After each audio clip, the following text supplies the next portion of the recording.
Hello everyone, welcome back to my channel, Feminine Mystic Soul. So today we're talking about how to increase feminine energy. This is a really fun topic for me. So feminine energy is really, or all energy actually exists in, there's two sides.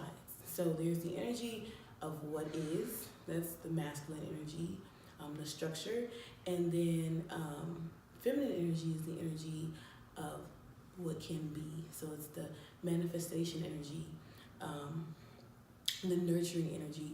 So yeah. So when you're trying to figure out, so why would you want to increase your feminine energy is another question. Why are you watching this video? So if you're feeling like you're having trouble attracting men to you, poignantly, if you're not having any trouble actually attracting them to you, you might be, but maybe you're not. But it's kind of continuing, keeping that attraction, keeping that, or building that attraction. You feeling like you feel like men don't really give you the attention that you're looking for.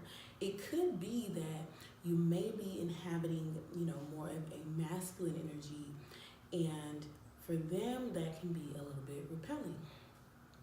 So, how do we increase our feminine energy? So, feminine energy, first thing to do if you're trying to increase your feminine energy is self-care, self-care, self-care. 3 times, right? And it's the number one thing, and these are not really in a particular order, but this one did have to be first. Self-care really is how you feed your feminine energy. A lot of people know that, feminine energy is the energy of nurturing. But a lot of people hear that word and immediately go to nurturing, like outside, what can I nurture? And the feminine does show up in that way, but more often than not, the nurturing really for the feminine begins at home, and not just in the physical manifestation that is, her house, though her femininity will show up and thrive in that area. It is the home temple, the home sanctuary, the home being. So if you're trying to feed your feminine energy, self-care really is the way. Self-care is how you nurture yourself. It is you spending time alone, a little bit. You don't have to be alone like all the time, but if you're trying to align with your oneness, you are actually physically a woman. So you increasing your feminine energy is more so about you getting out of your head and stop. You're blocking the energy. The energy is up. This energy up here is your head energy, but the feminine energy is the one you kind of feel here in your womb space.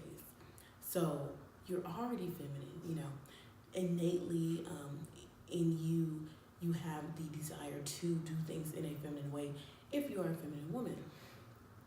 But what gets in the way is that mental.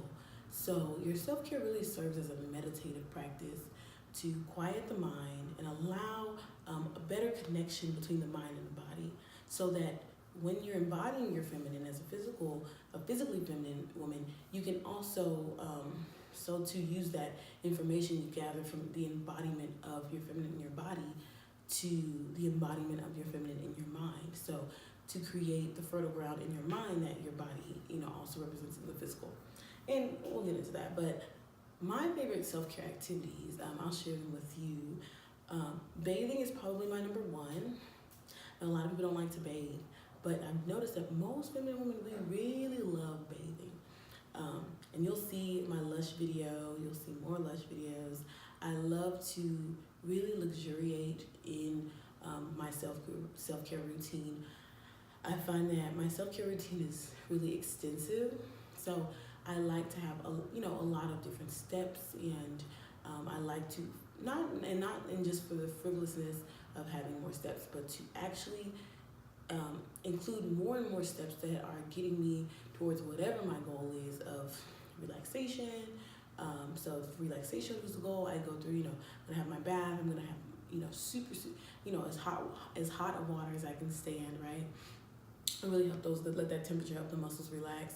Then I'll use Epsom salts, because I already know that Epsom salts will also, chemically help the muscles relax. I'm going to use aromatherapy that's going to help my mind relax. So then I'm getting a full sensory experience in my self-care routine.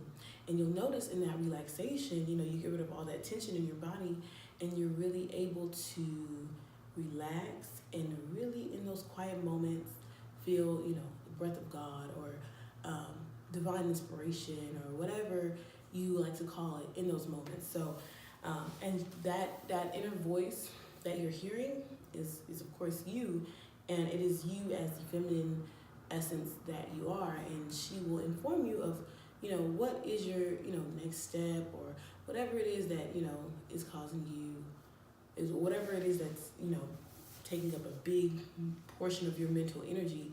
She kind of will inform you on those things and tell you, give you some guidance that you're probably looking for, or if you're trying to de-stress, you'll find guidance in those quiet moments that are enriched by a very thorough and awesome self-care routine. So that's our first step. Second step on increasing your feminine energy, and I hope that I'm being a good example in this video. It is to slow down, right? Too often we're rushed, and feminine energy is all about flow. So when people say flow, it seems like, okay, what is that? How do I tap into it? But flow is a very natural pace. It's a very natural, it's whatever pace is natural for you, whatever cadence is natural for you. But know that you've already been hurried. So when you're looking for that pace that feels comfortable, especially in speech, and know that this is cultivated, know that this is learned, know that this is intentional, that I choose to talk this way. I have a tendency to talk very fast. I can talk very fast. Where I have family members that talk extremely fast. Where I grew up, it's normal for us to talk very fast. But I make the intentional conscious effort to talk slower, because that, first of all, allows my mind to slow down a little bit, to kind of keep pace with my words. And it kind of, and even in my movements too, I have actually managed to slow the pace of my entire body. And I find that you can be more feminine in that way, because it's not the hurrying to the next moment, which is masculine, that is forced and striving. Feminine energy is existing, quietly being, becoming. If you have not read that book, I have not read that book yet, but it is on my book read list. I heard a little snippet, probably like an hour and 30 minutes of Michelle talking about the book, and I already know that that's on my to read list, because that area of becoming is a very feminine area. So that is the energy of potential energy, which is feminine energy. It is quiet. It's quiet and ready, and calm and accepting of whatever it is. That is true feminine energy. So next step to increase your feminine energy, slow down. Slow your walk. First start with your voice and your tone and your words. Slow those down, because you can do that. You can do that in your next sentence. So you can do that in this next moment. Your walk, when you're walking, especially when I'm coming down a set of stairs, I go extremely slow. Extremely slow, because first of all, I like to take my time. I like to be careful. I like to be graceful, and all those things come in when you're giving yourself your due time. It's the time that I give myself out of respect for myself. I'm not gonna disrespect myself or my energy by rushing, or my life by rushing through it. I'm gonna enjoy and revel in every second of it. And in those quiet moments of me taking my time, you get divine inspiration. All this is about seeking divine inspiration, it seems like, right? It's the divine feminine that we are connecting with, I promise. Be receptive. Okay, I have a little list here to keep me on track. So yes, the third one is to be receptive. What men love about feminine energy is that it is so receptive, okay? So what does that mean? In the physical, of course, we have to start with the physical, because I feel like it's the most easy to, be familiar with and to recognize in yourself.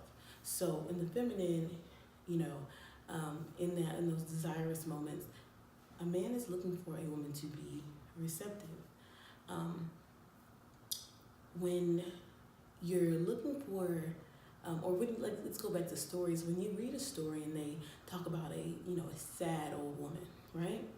And what is it? What is that special quality that kind of seems to tarnish women, as, and it seems to happen as they age. A lot of social, understanding of aging of a woman is represented by becoming jaded. So what is becoming jaded? So jade, if you're not familiar with crystals, jade is one of the hardest mineral crystals out there, and that is what's so special about it. So when you look at the word jaded, it's inspired by that jade crystal. It informs on, the hardness of a woman. We're not really meant or understood to be the harder ones. Men are hard, and women are supposed to be soft. And soft means receptive. Soft means fertile. If you're trying to plant something and the ground, is hard, it's dry, and then you even put like a layer of ice, like hard ice over it, there's just no way that the seed is even going to get deep enough into the earth to, grow. But if you have a woman who is soft, she's receptive, she's open, she's willing. So in the physical that exists, but in the mental, what is a receptive mind? Is that question next? That's the next question. What is a receptive mind? A receptive mind is going to be you holding that space for people in your life, and especially men in your life, because that is what they look to the feminine to hold. Oh, what does a receptive mind look like? That was our next point. So a receptive mind means that, first of all, it is open, it is willing, it is carrying a broad perspective. It is carrying that hope for the potential of whatever, it is. That's the manure, that the food in the soil is that hope. So when men come to you with their ideas, they're looking to you to be a warm and receptive place to plant things. That does not mean that everything that they plant will grow. That does not mean that, if there's, something that, is not the best idea or something, it's just not, they're not coming to you for a place to test the seeds, right? He's not coming with like, oh, hey, I have these seeds, and then you go with your magnifying glass like, oh, that's a good seed, that's a bad seed, that we're not gonna use that one. No, he's coming to you, and hopefully you are just a pot of dirt. And not just no bad, some nice potting soil, mix a little manure in there, get nice, rich, full of potential, and he drops the seeds into you, and you're able to grow whatever it is. Even if what you're offering is just excitement, response, that's usually all they're looking for. But that is your feminine energy, is that ability to be responsive, receptive, hearing, listening, hearing, and responding. That is the plain definition, basic, of how to be receptive is you listen, you hear, you respond. That's it. To make that one simple. Okay.